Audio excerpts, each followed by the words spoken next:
Ballistic galvanometer. इससे पूर्व के व्याख्यान में हमने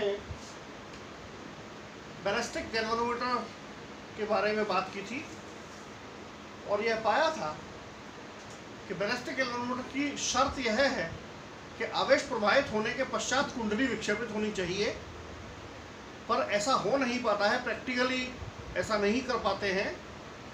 प्रैक्टिकली कुंडली में जैसे ही आवेश आना शुरू होते हैं कुंडली विक्षेपित होना शुरू हो जाती है, क्योंकि आवेशों पर तुरंत चुंबकीय क्षेत्र द्वारा बल लगाया जाता है।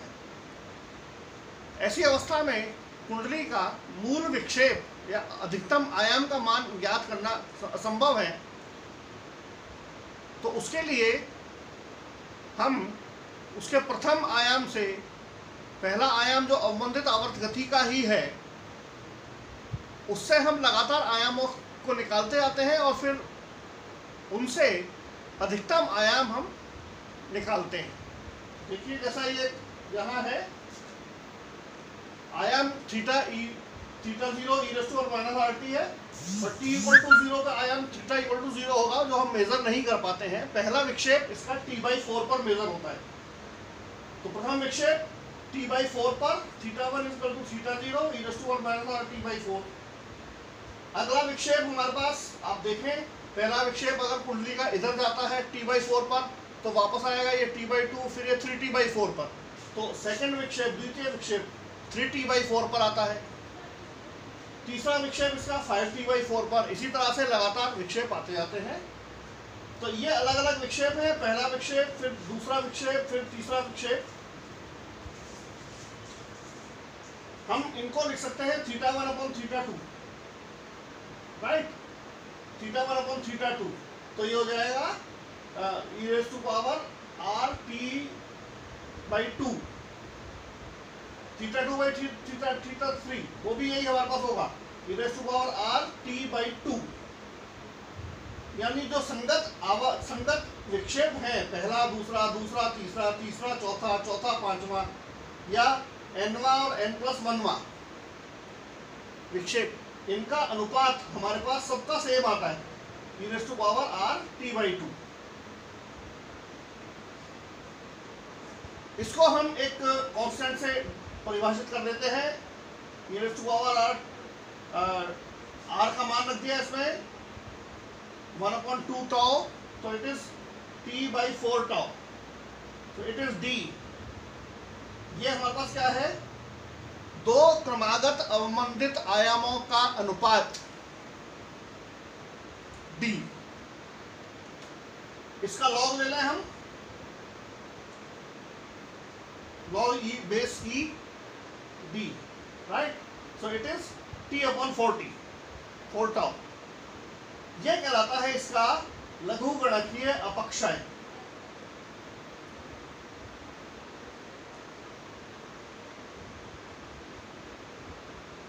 ठीक है। अब हम इससे पहला जो विक्षेप है, इससे θ0/θ1 लिख सकते हैं। तो θ0/θ1 ये आता है e⁻ RT/4।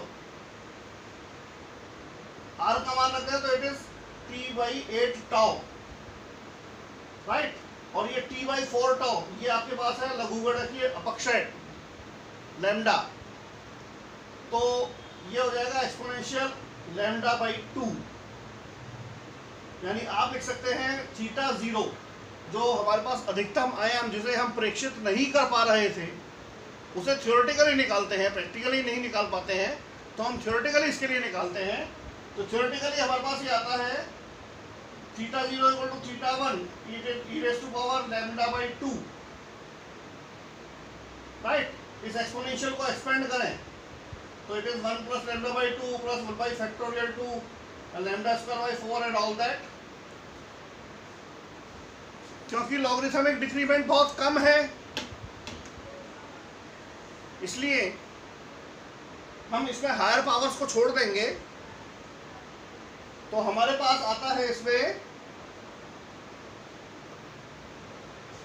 θ0 = θ1 and 1 + λ/2। यानी हम प्रथम विक्षेप को देख लें, प्रथम विक्षेप हम आसानी से नोट कर सकते हैं, उससे हम θ0 ज्ञात कर सकते हैं।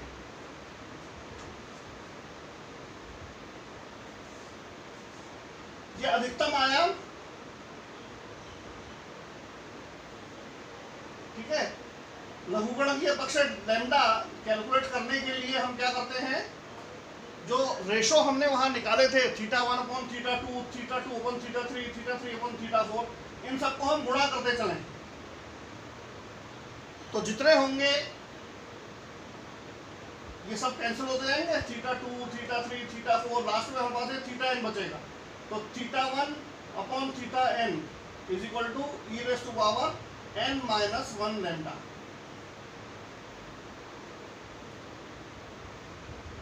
राइट। तो इसमें हम nवां कोई सा भी 10वां या 15वां या 20वां विक्षेप ले लें, जितना ज्यादा विक्षेप हम लेंगे उतना ही अच्छा लघुगणकीय अपक्षय का मान आएगा। तो हम इस समीकरण से इसको लॉग ले लें, तो इससे हम लिख सकते हैं n-1 lambda equal to log base e θ1/θn। यहाँ पर लॉग लिया हमने, लॉग बेस e θ1/θn, तो यहाँ पे हो जाएगा n-1 लैम्डा। और लघुगणकीय अपक्षय लॉगरिथमिक डिक्रीमेंट, इसे आप लिख सकते हैं lambda equal to 1/n-1 log θ1 upon θn। Right.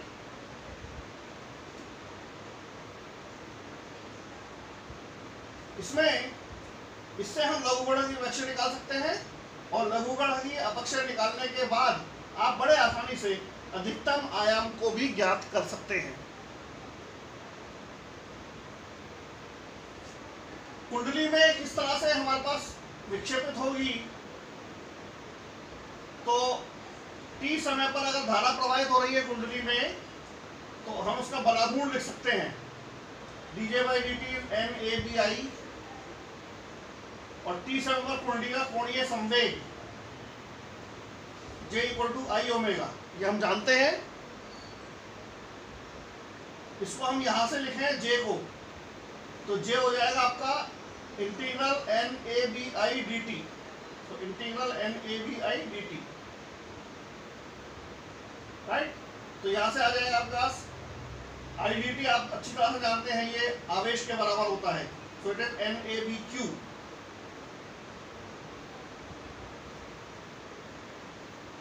इसी तरह से जब कुंडली में ऐठन बलागुण उत्पन्न होता है, जिसे हम प्रत्यानयन बलागुण कह रहे हैं, तो उस प्रत्यानयन बलागुण के विरुद्ध कार्य होता है, कुंडली गति करती है और कुंडली में गतिज ऊर्जा आ जाती है।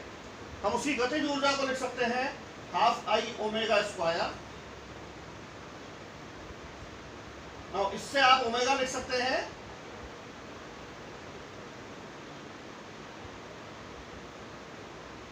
ठीक है। जब कुंडली को हम प्रथम अधिकतम आयाम तक विक्षेपित करते हैं 0 से θ0 तक, तो ये उसका प्रत्यानयन बलागुण, उसमें जो प्रत्यानयन बलागुण बनता है वो हमारा होता है ये c θ d θ। ये प्रत्यानयन बलागुण के द्वारा किया गया कार्य है। प्रत्यानयन बलागुण होगा c इंटू d θ, और कोणीय विस्थापन है थीटा, तो बलागुण इंटू कोणीय विस्थापन, ये किया गया कार्य जो इसमें गतिज ऊर्जा के रूप में संरक्षित होता है। ये गतिज ऊर्जा ½ I ओमेगा स्क्वायर। तो इससे आप लिख सकते हैं I omega square is c θ square, और ये NAB upon I square. Right.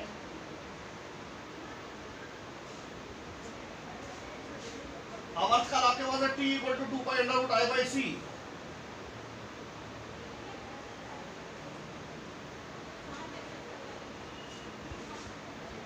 अब इस इक्वेशन को सॉल्व करें हम, इसे और इसे,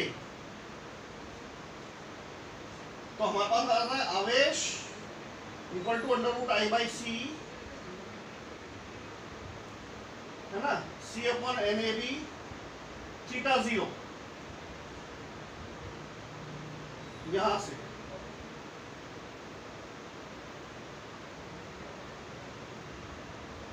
से इसका हम अंडर रूट ले लें, तो √I हो जाएगा, ये I बचेगा, तो नीचे √I जो यहाँ मल्टीप्लाई होगा, और √c ये है, so it is √I/c।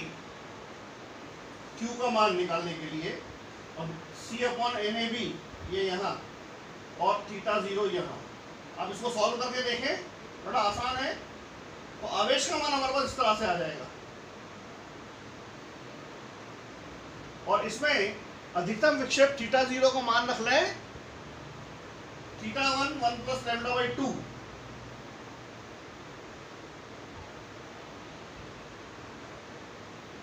Right. और ये I/c इसका मान यहां से निकाल सकते हैं आप T/2 पाई आवर्तकाल से। सो इट इज आवेश हो जाएगा T/2 पाई C/NAB θ0। θ0 को मान रखेंगे तो इट इज θ1 1 + λ/2।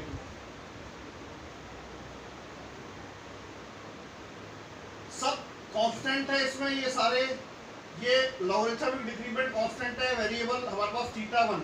तो आप कह सकते हैं Q इज प्रोपोर्शनल टू θ1, यानी जितना अधिक आवेश होगा उतना ही अधिक विक्षेप होगा।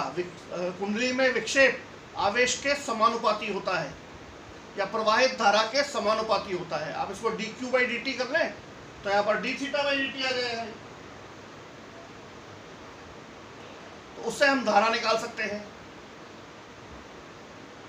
यहां से एक क्वांटिटी डिफाइन कर सकते हैं आप Q/θ1, जो एकांक विक्षेप के लिए प्रवाहित आवेश का मान होगा, जिसे हम कहते हैं बैलिस्टिक गैल्वेनोमीटर की आवेश सुग्राह्यता। इसी तरह से धारा के लिए जब आप निकालेंगे तो धारा एकांक विक्षेप के लिए, कुंडली में एकांक विक्षेप के लिए आवश्यक धारा का मान बैलिस्टिक गैल्वेनोमीटर की धारा सुग्राह्यता कहलाती है। जो आप प्रयोगशाला में गैल्वेनोमीटर काम में लेते हैं, इस गैल्वेनोमीटर का ड्रॉबैक मैंने आपको पहले बताया था, इसमें विक्षेप बहुत अधिक मात्रा में होते हैं, अवबंधन बहुत कम रखा हुआ है हमने, इसलिए कुंडली को विराम अवस्था में आने के लिए बहुत अधिक समय लगता है। तो हम कुंडली को एक स्प्रिंग से जोड़ देते हैं और उसे कीलकृत रखते हैं। तो जैसे ही गैल्वेनोमीटर में धारा प्रवाहित होगी, कुंडली विक्षेपित होगी और जितनी धारा है उसके अनुपात में वो विक्षेपित तो वहां जाकर रुक जाएगी।